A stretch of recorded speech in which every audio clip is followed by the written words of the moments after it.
Teman-teman semua, kali ini saya akan berbagi cara mengisi LK 2.2, penentuan solusi PPG dalam jabatan K1 gelombang 2 tahun 2023.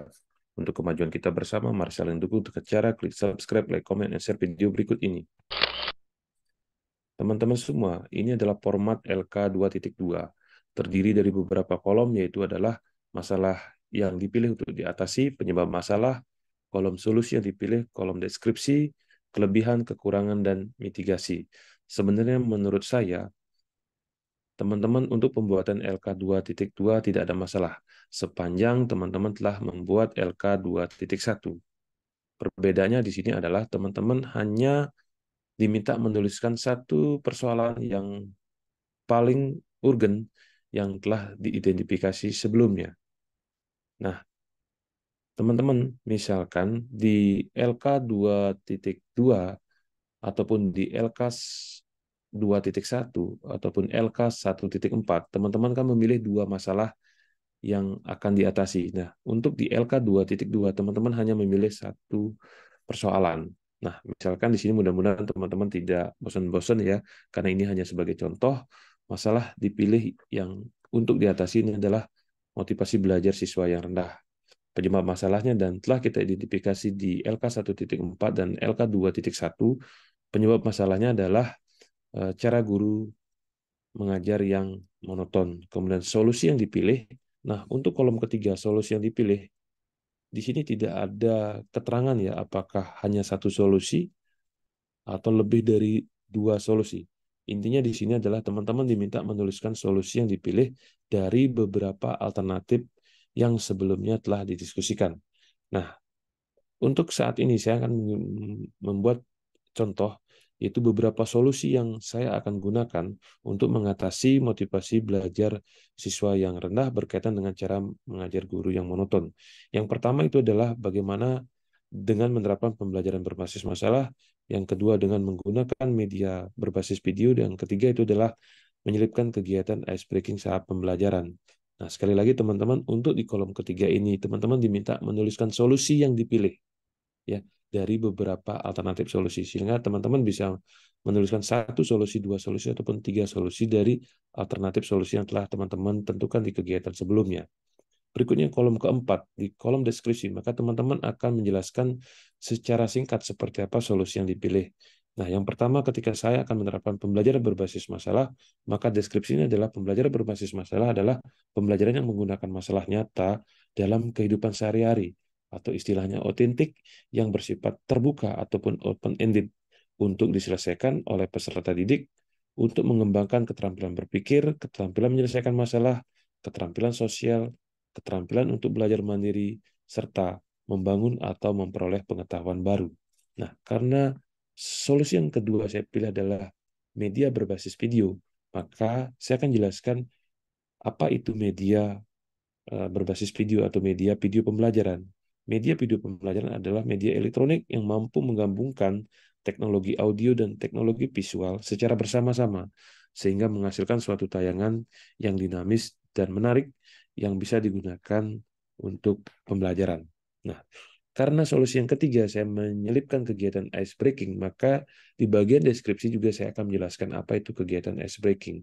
Kegiatan ice breaking adalah aktivitas yang dilakukan untuk mencairkan suasana ataupun mencairkan kebosanan atau kelelahan saat pembelajaran. Nah, kolom yang kelima itu adalah kolom kelebihan. Sebenarnya teman-teman di LK 2.1 sudah membuatnya. Tinggal di sini saya ingin mempertegas bahwa pembelajaran berbasis masalah itu kelebihannya adalah satu, membantu siswa bagaimana mentransfer pengetahuan mereka melalui mereka memahami masalah dalam kehidupan nyata, serta dengan menerapkan pembelajaran berbasis masalah mampu mengembangkan kemampuan berpikir kritis siswa kita dan kelebihan-kelebihan yang lain. Silakan teman-teman menyebutkan ya kelebihan-kelebihan pembelajaran berbasis masalah. Nah, ketika saya menjelaskan atau mengambil solusi menerapkan media video, maka kelebihan media video itu adalah mampu memperjelas hal-hal yang bersifat abstrak menjadi lebih realistik, sehingga penjelasannya akan semakin mudah dipahami dan bermakna.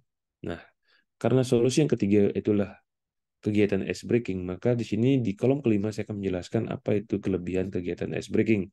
Salah satunya itu adalah dapat meningkatkan motivasi belajar, menghilangkan kebosanan dan keletihan saat para siswa kita sedang belajar. Nah, kolom ke-6 dari LK2.2 ini adalah kolom kekurangan. Dan sekali lagi teman-teman di LK2.1 sebelumnya teman-teman telah mengidentifikasi kekurangan-kekurangan dari beberapa alternatif yang solusi yang dipilih.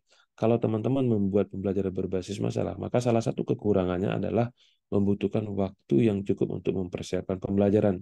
Karena teman-teman harus menyiapkan masalah realistik yang dekat dengan kehidupan nyata siswa yang terkait dengan materi yang akan dipelajarkan.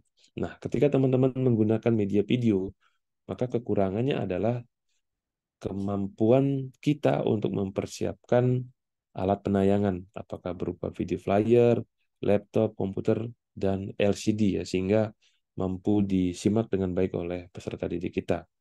Nah, kemudian ketika kita menggunakan kegiatan ice breaking, ya, maka salah satu kekurangannya itu adalah ketika kita menerapkan ice breaking cenderung rame, ya, anak-anak cenderung ribut, rame, dan terkadang juga bisa menggaburkan tujuan pembelajaran yang telah atau yang akan kita capai. Nah, kemudian di kolom ketujuh adalah kolom mitigasi. Teman-teman akan membuat rencana mitigasi dari kelemahan ataupun kekurangan yang ada dari masing-masing solusi yang telah teman-teman pilih. Misalkan ketika teman-teman memilih pembelajaran berbasis masalah, maka mitigasinya adalah bagaimana kita mampu mempersiapkan dengan lebih matang, kemudian mempersiapkan masalah lebih realistik dan lebih dekat dengan kehidupan mereka, sehingga kekurangan dari pembelajaran berbasis masalah dapat diatasi. Mitigasi yang kedua itu adalah mengecek ketersediaan termasuk juga keberfungsian dari LCD yang ada di sekolah kita. Nah, kalau tidak ada LCD, mungkin teman-teman bisa melakukan mitigasi dengan meminjam LCD ke sekolah lain ataukah ke tempat yang lain. Nah, untuk kegiatan ice breaking, karena kelemahannya cenderung lami dan terkadang dapat mengkaburkan tujuan pembelajaran, maka mitigasi kita adalah dengan memilih kegiatan ice breaking yang bersesuaian dengan tujuan pembelajaran kita, termasuk juga yang tidak mengganggu kegiatan kelas lain. Artinya memilih kegiatan ice breaking yang cenderung tidak ramai. Sehingga ketika kita menerapkan kegiatan ice breaking, tetap ya motivasi anak-anak untuk belajar, kemudian mampu menghilangkan kebosanan dan keletihan tanpa ramai dan tanpa mengganggu kelas yang lain.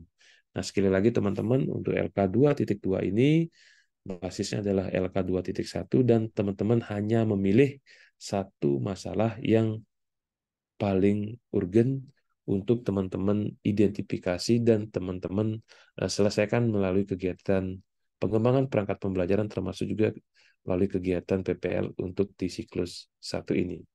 Ya. Demikian teman-teman gagasan saya ataupun pendapat saya, silakan. Mudah-mudahan bisa membantu teman-teman, silakan tambahkan masing-masing. Sekali lagi ini adalah contoh, ya, dan sekali lagi jangan bosan-bosan untuk menyimak contoh ini. Terima kasih teman-teman.